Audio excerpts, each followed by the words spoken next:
Hey guys, welcome back to Adventure Prone 4x4, and on today's episode we're going to be fixing my broken tie rod.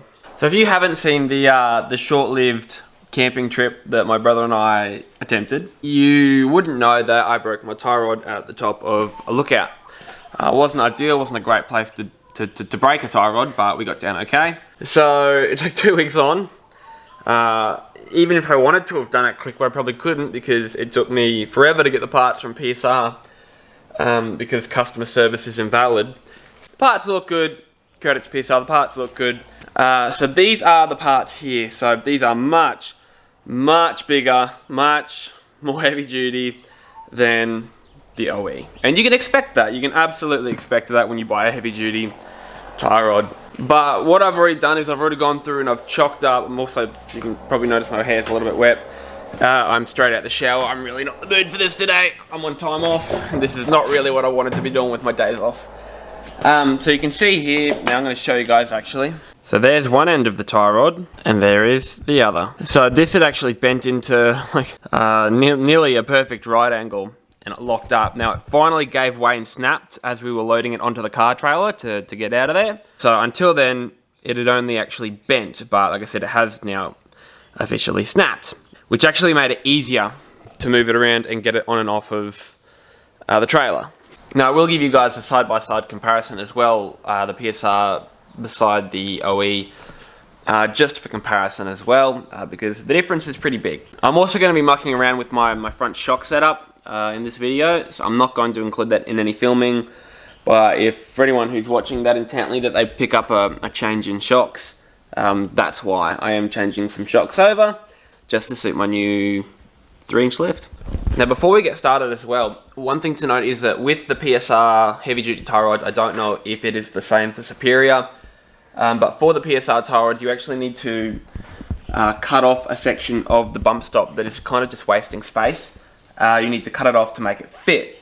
So, that being said, you are going to need some kind of angle grinder or just something to actually cut that section off, and I will show you exactly what section you need to cut, but we'll get to that. So the first step is going to be to remove the existing tie rod. So I'm going to go ahead and do that.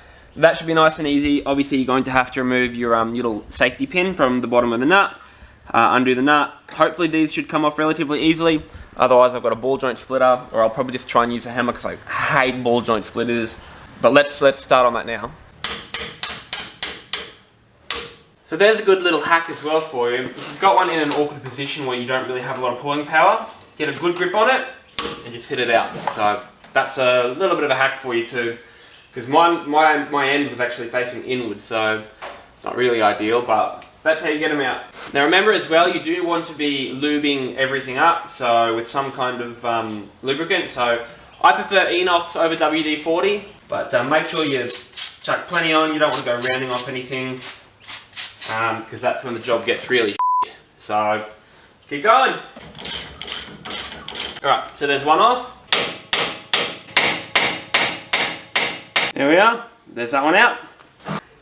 Alright, so that's both pieces off. Now to give you guys a bit of an idea of how well I stuffed up, it goes back together like that. So pretty well a perfect right angle, almost. It's almost a perfect right angle. And then, like I said, it did snap getting it onto the car trailer. But so that's the OE pieces. And these here are the new ones. Okay, so as you can see, there is a pretty substantial difference between the two. Obviously, there's this huge big brace in here, which is the part that makes it heavy duty. Is the sheer size of this brace. You can see the actual thread size is much bigger in diameter. There is a huge difference here in the size of things, so it makes sense that you do need to grind a little bit to actually make it fit. But yeah, let's put the new one in. Now I'm actually not sure how I'm going to measure this up because this is bent to the shit house, so I really don't know how I'm going to well, I'm going to work that out and I'll come back to you in about 2 seconds. Alright, so this is where it gets a little bit annoying. But we will be fine. This is a section that we need to cut. It's this part right on the front of the bump stop. Now it also says here as well, paint with a good quality paint. So I think that means no fiddly bits. Yeah, I think that's That means no fiddly bits. Well, that's disappointing. So make sure that you have got a decent metal paint as well, preferably something that is going to be relatively rust proof. Or so I've actually got some rust guard over there that I will use, just in a satin finish black, but it's a specific metal paint, so make sure that you have got something. By all means, use fiddly bits if that tickles your pickle, but for this job, I'm going to be using Rust Guard by White Knight. But use whatever you want. So I will just remind you one more time, it is critical that you do not remove the weld as per figure 2. If this is removed, the bump stop will damage the chassis, which is great. Also, for the love of Christ, be careful of your sway bar.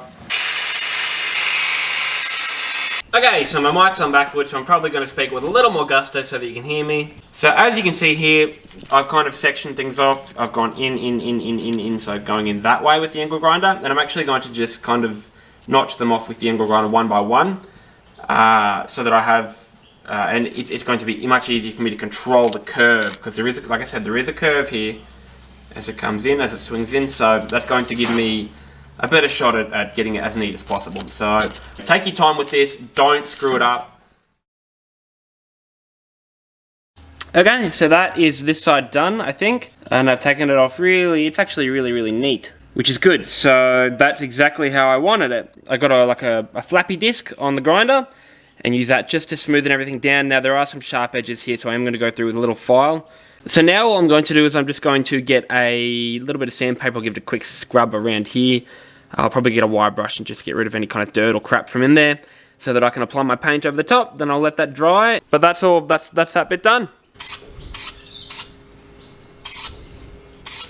Alright, so I am going to wait for that to dry, and then we will put the new, bloody hell, where'd the tie, there, put the new tie rod in. And then we'll jack the other side up and do it all over again. Okay, so I've put one side of the tie rod in. Now that is the inner end. Make sure that you get them right. There is an inner and an outer. It is written on there. But like I said, I've gone through and just popped this one in. Now in order to make that fit, I couldn't actually get the ball joint up in there. So in order to make it fit, I've actually had to turn the wheels that side to the driver's side. This is the left side that I'm doing now, and I had to turn it to the driver's side to make it fit.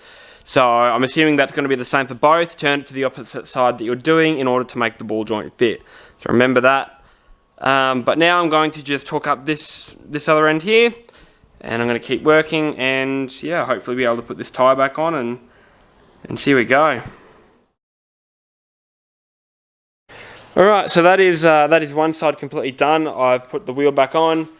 Now it's turning a little bit, it's turning in a little bit, but it's going to be fine until I can get it to an actual, the tyre shop. So this is another case of, and I know in my last video I told you to go and get it aligned after the upper control arms, and now I'm having to go get it aligned again, but that's something that you have to do when you do this, because it will be out of alignment, chances are.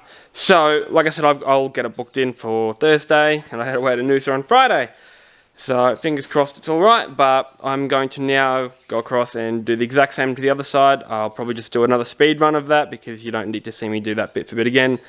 It's going to be exactly the same, but that's one side in. Let's get the other side done as well. Okay, so just to recap, remove the tie rod end from this section here, and this section here. Now you can, like I said, wind. You can just flog them out with a hammer. You can chuck these back on the threads to give you a bigger target to hit if you're a bit crappy with a hammer. I've kind of kept this in relatively good nick, and it will just serve as a spare, just in case, I guess. But then, so remove the tie rod, grind this section again, and then put the new tie rod in. The other thing will be, the other important thing will be, just to remember to try and get these as close, I don't know where the other one is, it's up there. Try and get these as close as possible in length, just before you get it to your tyre shop, or wherever you're getting it aligned.